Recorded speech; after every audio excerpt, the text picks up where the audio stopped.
Let's debunk the myth that the YouTube search algorithm is not important.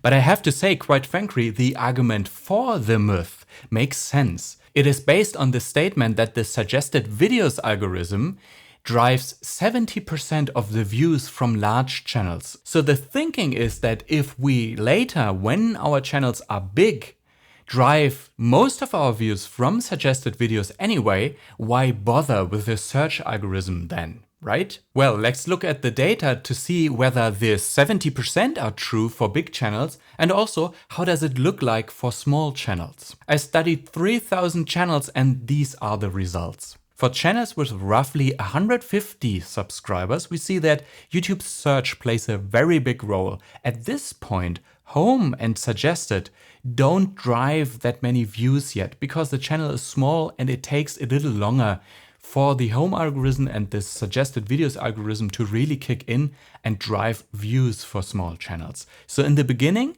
YouTube search is definitely the way to go. Plus, of course, there are many other sources that small channels use, like external traffic, because as you know, if you have a small channel, then you need to share your videos out on social media, for example, in order to get the initial views that a small channel needs in order to get bootstrapped. All right, let's look at the numbers, how they evolve while the channel is growing. Here you can see for channels with roughly 700 subscribers, YouTube search is still a big portion, but you see home and suggested are kicking in and become an important traffic source for the channel. Let's go further. When we are looking at channels with roughly 1500 subscribers, this effect continues.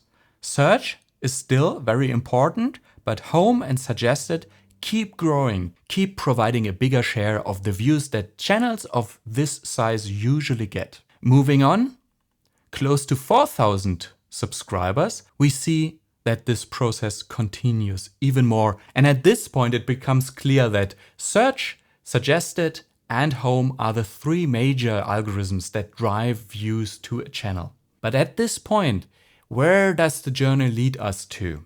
Let's look at bigger channels even.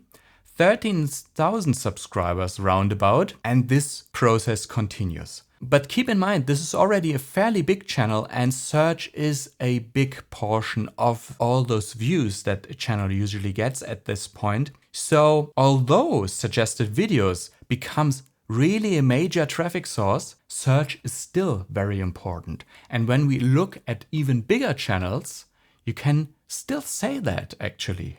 Have a look here. When we are at roundabout 100,000 subscribers, now home and suggested become the major traffic source. At this point, basically, those two algorithms really take off. They really start to bring in a bulk of views. So search naturally becomes a smaller traffic source, not because it doesn't drive much views, but instead because home and suggested drive so many. Okay, let's circle back to the myth about that search is not important because suggested videos is driving 70% of the views. And if we compare that to these numbers, here the pink part of the pie is 29%, so it's far from 70%. But actually, you know, this fact that is handed around doesn't really say that it is the suggested videos algorithm that is driving 70% of the views, but instead it is YouTube recommendations as a whole. And recommendation include home and suggested and a few other traffic sources that are actually only a small contributor to the overall recommendation traffic that home and suggested drive. So these are the major parts of it.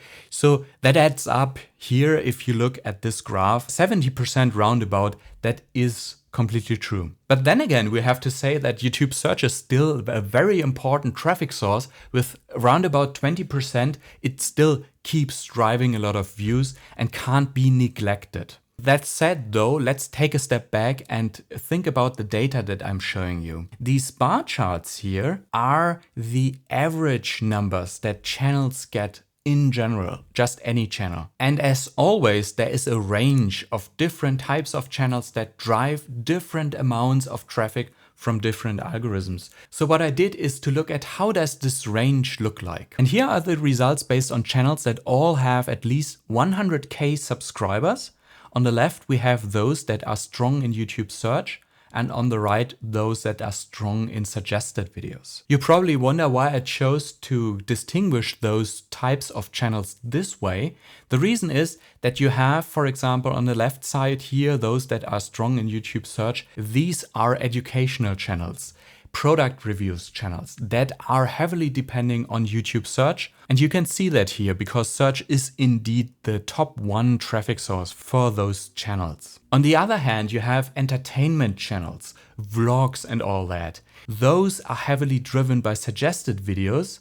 And as you can see here, with 41% of only suggested videos traffic, they are really driven by the recommendations, and thus they lean towards suggested videos as well as home, and search starts to play a minor role. But still, I have to say, even for those, 19% of all the views still come from search. So long story short, search is really by far not unimportant. It is true that suggested videos as well as home play a major role for big channels. So it's important for growing channels to get into those algorithms as well. But the conclusion that the myth has, that why bother about YouTube search if we anyway in the future will drive our views by suggested, that's absolutely not true. Search is important, keeps playing an important role. And what I usually recommend is that small channels should focus on YouTube search first and then gradually move into home and suggested videos as well